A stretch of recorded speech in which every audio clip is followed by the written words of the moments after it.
Shift చేస్తున్నాం. ఈ మిషన్‌తో ఉంటది పెద్ద గోల. ఆ మిషన్ అయితే పర్లేదు. పైన గడ్డ ఇలాగెళ్తది. కానీ ఈ మిషన్ అయితే జాక్ మిషన్ చాలా బరువుగా ఉంటది. ఇదేందంటే లోపల ఆయిల్ చూసారా? ఇదంతా తీసేద్దామనేసి ఇక్కడ డస్ట్ కూడా బాగుంది. అంతా క్లీన్ చేద్దామనేసి చాలా సేపు ఇబ్బంది పడ్డాను. అసలు నట్టు అనేది అస్సలు ఎళ్ళట్లేదు.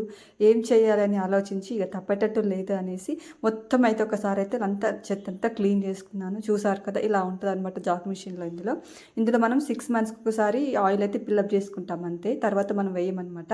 ఇక తప్పేటట్టు లేవు ఇవి అయ్యే పనిలాగా లేవనేసి ఒక క్లాత్ తీసేసుకొని మొత్తం ఆయిల్ అంతా తీసేసాననమాట. ఎందుకంటే షిఫ్ట్ చేసినప్పుడు మాది ఫస్ట్ ఫ్లోరు. మళ్ళీ తీసుకెళ్లాల్సింది సెకండ్ ఫ్లోరు. ఆయిల్ అంతా పడిందనుకోండి ఎవరికైనా ప్రాబ్లమే. అందుకనేసి అలాంటి ప్రాబ్లమ్ రాకూడదు అనేసి మొత్తం క్లీన్ చేసేసాను. ఈ నట్ ఒకటే నాకు అంత పని పెట్టిందనమాట.